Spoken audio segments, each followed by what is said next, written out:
قال اللہ تبارک و تعالی فاذکرونی اذکرکم واشکروا لی ولا تکفرون۔ میرے محترم دینی بھائیوں،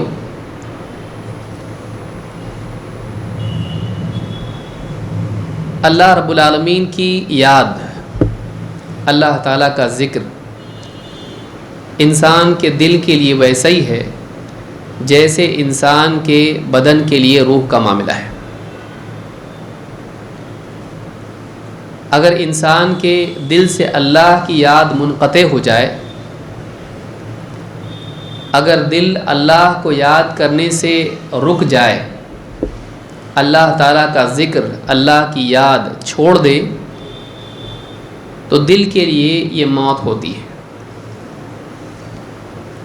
ویسے ہی جیسے انسان کے لیے کھانا پینا سانس لینا اگر وہ چھوڑ دے تو انسان کی موت واقع ہوتی ہے۔ گویا کہ جیسے انسان کے لیے سانس لینا ہے، ویسے ہی دل کی حیات اللہ کی یاد پر موقوف ہے۔